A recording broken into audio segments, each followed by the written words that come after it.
លីដានីវបានអូសសត្វក្តានដែលគាត់ទើបតែសម្លាប់មកផ្ទះពេលកំពុងបោះស្បែកវាខ្សែត្បូងធ្មមួយបានធ្លាក់ចេញពីរោមសត្វភ្លឺចែងចាំងដោយពន្លឺពណ៌ខៀវគាត់ស្ទោះទឹកមាត់ហើយគិតថាដូចសត្វនេះថែមទាំងលាក់អ្វីមួយទៀតផង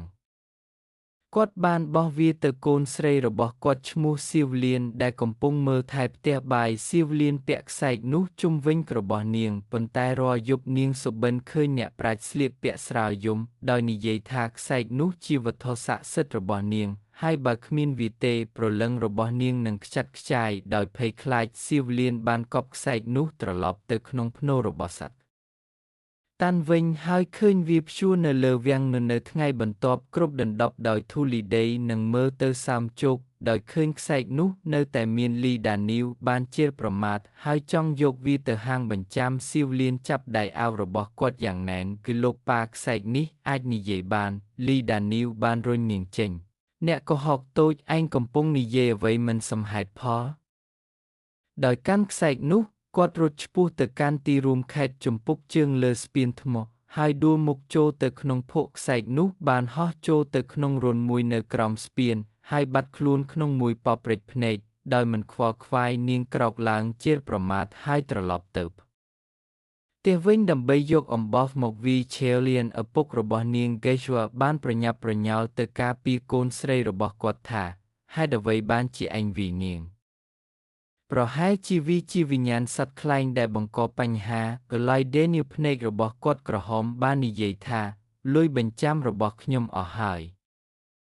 គាត់បានទាត់ទៅពាក់កណ្ដាលធ្វើឲ្យស៊ុបហៀចេញពីចានពេញអែតនៅយប់នោះឈៀវលៀនស្រាប់តែមានអារម្មណ៍ត្រជាក់ពេញខ្លួនហើយបន្តនិយាយមិនសមហេតុផលហ្គេស្វ៉ាបានប៉ាដៃនឹងជើងរបស់នាងពួកវាត្រជាក់ដូចទឹកកកនាងដឹងពីរបៀបបំភ័យមនុស្សឡៃដេនីវបានទូរស័ព្ទទៅគ្រូពេទ្យភូមិប៉ុន្តែការចាក់មជុលវិទ្យាសាស្ត្រមិនបានជួយទេឡៃដេនីវអង្គុយនៅក្នុងទីធ្លាជួបបំពង់របស់គាត់បំពង់បានបន្លឺឡើងយ៉ាងខ្លាំងភ្លាមនោះគាត់បានឮសំឡេងពីជង្រុកឈើគាត់បានទៅមើលថាមានអ្វីកើតឡើងហើយបានឃើញអ្នកប្រាជ្ញស្លៀកពាក់សម្លៀកបំពាក់ស្រាលឈរក្បែរគំនរឈើកំពុងកាប់ឈើដាក់ក្នុងកន្ត្រកអ្នកជានរណា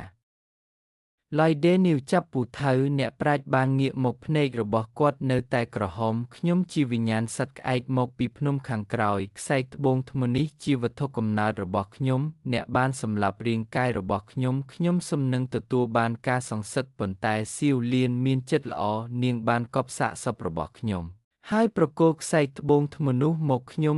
ជំពាក់នាងជើងរបស់លីដានីបានចុះខ្សោយហើយគាត់ស្រាប់តែលុតជង្គង់ចុះអស្ចារ្យណាស់អមតៈដ៏អស្ចារ្យខ្ញុំមើលមិនឃើញពីភាពអស្ចារ្យរបស់អ្នកសូមជួយសង្គ្រោះសៀវលៀនអ្នកប្រាជ្ញបានដកដង្ហើមធំនាងបានរងផលប៉ះពាល់ដោយថាមពលយានរបស់ខ្ញុំនាងត្រូវផឹកទឹកដាំពុះជាមួយពុកមាត់របស់ខ្ញុំគាត់បានដកពុកមាត់ពណ៌លឿងបីចេញហើយប្រគល់វាទៅឲ្យនាងបន្ទាប់មកបានប្រែក្លាយទៅជាផ្សែងពណ៌បៃតងហើយបាត់ខ្លួនចូលទៅក្នុងភ្នំខាងក្រោយគួយហ៊ូបានដាំទឹកឲ្យពុះយ៉ាងលឿនហើយឲ្យវាទៅសៀវលៀនហើយរាងកាយរបស់នាងពិតជាឡើងកម្ដៅទោះជាយ៉ាងណាក៏ដោយលីដានីមានការសង្ស័យខ្លះតើវិញ្ញាណសត្វក្អែកនេះអាចគ្មានប្រយោជន៍ទេដូច្នេះនៅយប់នោះនាងបានលួចចូលទៅក្នុងភ្នំខាងក្រោយដោយសម្ងាត់ដោយចង់ចាប់សត្វក្អែកមួយទៀតពេលនាងដាក់អន្ទាក់នាងត្រូវបានហ៊ុំព័ទ្ធដោយក្រុមសត្វក្អែកភ្នែករបស់ពួកគេមានពណ៌បៃតងដូចសត្វកណ្ដូបនៅពេលយប់ដោយភ័យខ្លាចនាងក៏លុតជង្គង់លើដីពេលសត្វក្អែកពណ៌ប្រផេះហៀបនឹងខាំអ្នកប្រាជ្ញស្លៀកពាក់ស្រាលស្រាប់តែលេចចេញមកគ្រវីដៃរបស់គាត់ដើម្បីឲ្យសត្វកណ្ដូបដកថយតើអ្នកមិនស្ដាយក្រោយទេអ្នកប្រាជ្ញបានសើចចំអកថាបុភ្នំនេះជាដីដូនតារបស់យើងអ្នកបានដាក់អន្ទាក់ជារៀងរាល់ឆ្នាំយូរមកហើយចាប់តាំងពីកាត់ផ្ដាច់ថាមពលខាងវិញ្ញាណរបស់វាពី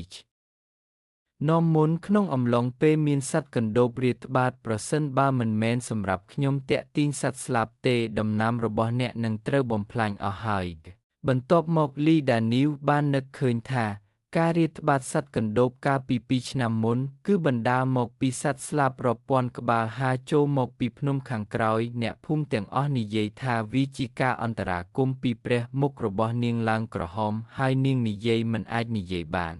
អ្នកប្រាជ្ញបានបោះថង់ក្រណាត់មួយឲ្យនាងគឺនេះមានគ្រាប់ពូជរ៉ូស្តបាច់វានៅលើភ្នំរបស់អ្នកហើយកុំបរបាញ់ទៀតអីពួកគេរកប្រាក់ចិញ្ចឹមជីវិតដោយការប្រមូលអស្តគប់រសិនបើអ្នកធ្វើវាម្ដងទៀតកុំបន្ទោសខ្ញុំចំពោះការខូចខើលីដានីវបានរត់ទៅផ្ទះហើយបាច់គ្រាប់ពូជនៅលើជម្រាលភ្នំគួយហ៊ូមានអារម្មណ៍ចម្លែកហេតុអ្វីបានជាសត្វខ្លែងនេះស្រាប់តែមានចិត្តល្អម្ល៉េះសៀវលៀនបានជ្រៀតជ្រែកថាពួកខ្ញុំសុបិនថានាងកំពុងឆ្លោះជាមួយកណ្ដុរពណ៌ប្រភេទមួយក្បាលដោយនិយាយថាកណ្ដុរចង់រាលដាលជំងឺរាតត្បាតប៉ុន្តែនាងមិនអនុញ្ញាតទេ3 ខែក្រោយមកវាលស្មៃអស្តមួយបានដុះនៅលើជម្រាលភ្នំឱសថទាំងនោះរីកដុះដាលនិងមានក្លិនក្រអូបលីដានីវបានប្រមូលកន្ត្រកជាច្រើនហើយលក់វានៅក្នុងទីប្រជុំជនដោយយកលុយនោះមកទិញទូថ្នាំហើយពិតជាឈប់បរបាញ់ភូមិនោះមនុស្សច្រណែនបានលួចសំណាបឱសថប៉ុន្តែពួកគេត្រូវបានសត្វខ្លែងខាំហើយហាមពេញខ្លួនភ្លាមនៅពេលដែលពួកគេដើរចូលទៅក្នុងវាលស្រែគ្មាននរណាម្នាក់ហ៊ានមកម្ដងទៀតទេរដូវស្លឹកឈើជ្រុះនោះភ្លៀងធ្លាក់ខ្លាំងជាពិសេសធ្វើឲ្យវាលស្រែជាច្រើនលិចចម្លែកណាស់វាលស្មៅអស្តរបស់លី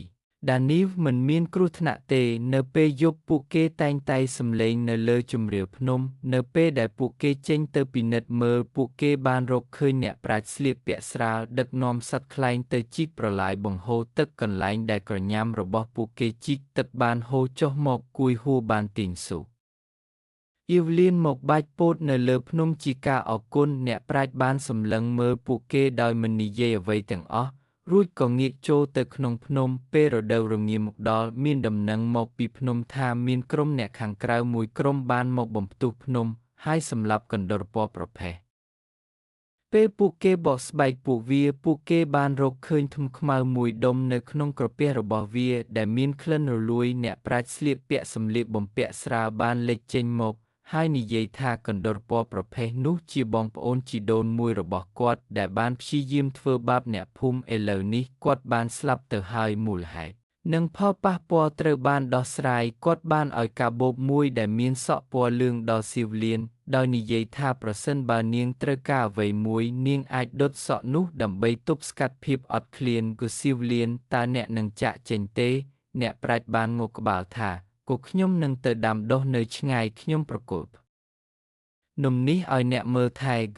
ក្រោយមកលីដានីវបានក្លាយជាអ្នកថែរក្សាភ្នំដោយដឹកនាំអ្នកភូមិឲ្យដាំដុះឱសថនិងចិញ្ចឹមឃ្មុំគ្មានអ្នកប្រមាញ់ណាម្នាក់មកពីភ្នំម្ដងទៀតទេគេនិយាយថានៅពេលដែលជំងឺរាតត្បាតគំរាមកំហែងរីករាលដាលដល់ភូមិគាត់បានដុតសក់ជាការអធិស្ឋានបន្ទាប់មកប្រអប់ថ្នាំរបស់គាត់បានហើមហើយរាលដាលពីពេញភូមិអ្នកភូមិបាននិយាយថា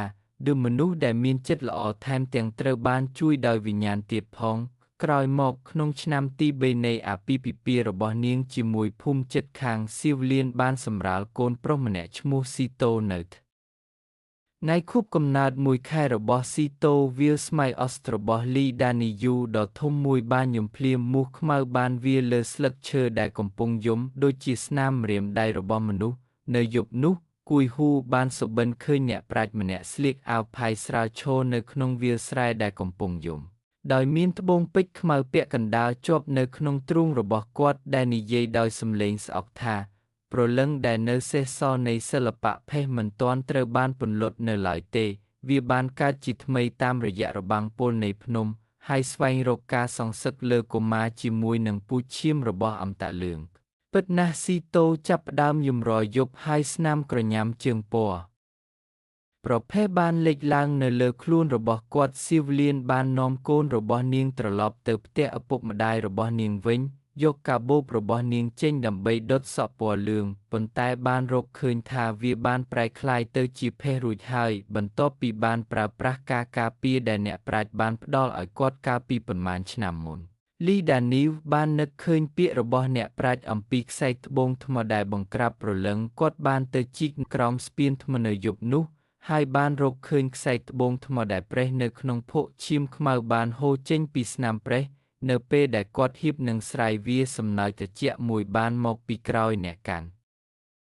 សាសនាតាវភ្នែកម្ខាងបានលេចចេញមកភ្លាមដោយឆក់យកខ្សែត្បូងថ្មបន្ទាប់ពីស្វែងរករយៈពេល3ឆ្នាំទីបំផុតគាត់ទទួលបានជោគជ័យខ្សែត្បូងថ្មនេះបានស្រូបយកការដាំដុះរបស់ហួងសៀនអស់រយៈពេល100ឆ្នាំហើយត្រូវបានបំពោលដោយការអាក់អន់ចិត្តរបស់សិល្បៈប្រភេទវាជាសម្ភារៈដ៏ល្អឥតខ្ចោះសម្រាប់ចម្រាញ់វត្ថុបុរាណវេទមន្តវាបានបង្ហាញថាអ្នកកាន់សាសនាតាវភ្នែកម្ខាងនេះគឺជាអ្នកសំគំនិតនៃសិល្បៈប្រភេទនៅពេលនោះហើយហួងសៀនបានលួចលាក់នៅក្បែរនោះលីដានីវបានស្ទុះទៅចាប់វាប៉ុន្តែអ្នកកាន់សាសនាតាវបានទាត់គាត់ចេញអ្នកកាន់សាសនាតាវបានខំអន់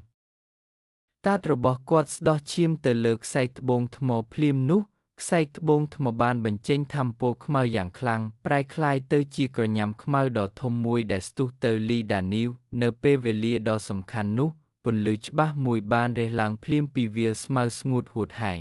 ហើយអ្នកប្រាជ្ញដែលស្លៀកអាវផាយស្រាលបានលេចចេញមកវិញដោយបិទក្រញាំខ្មៅបន្ទាប់មករូបរាងរបស់គាត់ក៏សាត់បាត់ទៅគឺលឿនឡើងយកថ្មទៅរូងភ្នំស្រចាស់នៅភ្នំខាងក្រោយឆ្អឹងខ្នងរបស់ខ្ញុំនៅបាតរូងភ្នំដាក់ក្មេងនោះនៅចំកណ្ដាលគ្រោងឆ្អឹងសៀវលៀនបានរើថ្មហើយរត់ឡើងលើភ្នំឡើងដល់ពាក់កណ្ដាលផ្លូវនាងបានរអិលដួលថ្មករមៀលចេញពេលកណ្ដុតខ្មៅហៀបនឹងលោតមកលើក្មេងនោះភ្នែកពណ៌បៃដងរាប់មិនអស់បានភ្លឺឡើងទាំងសងខាងនៃផ្លូវភ្នំវាជាហ្វូងសត្វខ្លែងដូចគ្នាពីឆ្នាំមុនពួកវាបានស្ទុះទៅមុខដោយមិនខ្លាចជាញើតហើយកណ្ដុរសំឡេងស្រែករបស់ពួកគេបន្លឺឡើងពេញព្រៃសៀវលៀនបានឆ្លៀតឱកាសរើថ្មហើយរត់ចូលទៅក្នុងរូងភ្នំស្រចាស់ពិតណាស់នៅបាតរូងភ្នំមានគ្រោងឆ្អឹងសត្វខ្លែងពេញលេញមួយភ្លឺដោយពន្លឺក្តៅនិងច្បាស់លាស់នាងបានដាក់ថ្មនៅខាងក្នុងហើយគ្រោងឆ្អឹងនោះស្រាប់តែបិទជិតការពីក្មេងនៅចំកណ្ដាលពេលពួកគេទៅដល់ច្រកចូលរូងភ្នំជៀនជួងដោយកំហឹងហៀបនិងប្រញាប់ប្រញាល់ឡើងចាប់ក្មេងនោះស្រាប់តែពេលនោះកណ្ដឹងមួយបានបន្លឺឡើងពីភូមិខាងក្រោមលីដានីវកំពុងវីស្គ្រប់ភូមិអ្នកភូមិដែលកាន់គោលដៅពិតបានស្ទុះឡើងលើភ្នំពួកគេបាននឹកឃើញដល់សេចក្តីសប្បុរសរបស់ហួងសៀនអៀនកាលពីប៉ុន្មានឆ្នាំមុនហើយខ្លាចវិញ្ញាណអាក្រក់នៅលើភ្នំនឹងធ្វើបាបភូមិទាំងមូលដោយឃើញមនុស្សច្រើនកុះករពួកគេចង់ប្រយុទ្ធគ្នាចុងក្រោយដោយអស់សង្ឃឹមភ្លាមនោះរូបរាងចុងក្រោយរបស់អ្នកប្រាជ្ញស្លៀកពាក់ពណ៌បៃតងបានលេចចេញមកធ្មនុស្សបានដកដង្ហើមធំទៅកាន់បូជាចារ្យសាសនាតាវថាបងប្អូនជីដូនមួយការអាក់អន់ចិត្ត100ឆ្នាំគួរតែរលីបាត់ទៅពេលនោះវាបានប្រែក្លាយទៅជាជ្រុនពន្លឺហើយបានបញ្ចូលគ្នាទៅក្នុងចិញ្ចើមថ្មនៅពេលនោះអ្នកភូមិបានមកដល់ប្រញាប់ប្រញាល់ទៅមុខហើយចង់បូជាចារ្យសាសនាតាវពេលក្រឡេកមើលខ្សែត្បូងថ្មខ្មៅម្ដងទៀតស្នាមប្រេះបានលេចឡើងនៅលើផ្ទៃរបស់វាហើយវាបានបែកខ្ទេចខ្ទីទៅជាម្សៅជាមួយនឹងស្នាមប្រេះចាប់ពីពេលនោះមកគ្មានរឿងចម្លែកកើតឡើងនៅក្នុងភូមិទៀតទេ3ឆ្នាំក្រោយមកក្នុងអំឡុងពេលពិធីបុណ្យឈៀងមីងធ្មនុស្សកំពុងលេងនៅលើភ្នំខាងក្រោយនៅពេលដែលវាបានជួបនឹងសត្វក្តានតូចមួយក្បាលដើរតាមវាសត្វខ្យងមានរោមពណ៌ខៀវជុំវិញក៏ហើយហាក់ដូចជាសង្ស័យនឹងវាពេលឃើញដូច្នេះកេស្វរក៏យំឡើងថាលោកគ្រូហួងនេះជាការចាប់ជាតិឡើងវិញដើម្បីសងគុណពេលថ្មនោះមានអាយុ10ឆ្នាំថ្ងៃមួយគាត់បានរកឃើញគ្រួសពណ៌ខៀវមួយនៅមាត់ទន្លេគាត់បានយកវាទៅផ្ទះដើម្បីបង្ហាញម្ដាយរបស់គាត់ឆេវលៀនដែលបានស្គាល់វាភ្លាមថាជារាងដូចខ្សែកត្បូងថ្មពីច្រើនឆ្នាំមុនដោយគ្មានស្នាមប្រេះគាត់បានដាក់គ្រួសនោះក្នុងបន្ទប់ធំហើយដុតធូបជារៀងរាល់ថ្ងៃឡើយដេនីរស់បានដល់អាយុ80ឆ្នាំមុនពេលគាត់ស្លាប់គាត់បានប្រាប់កូននិងចៅរបស់គាត់ថាខ្ញុំបានរៀនរឿងមួយក្នុងជីវិតរបស់ខ្ញុំរបស់នៅលើភ្នំមិនមែន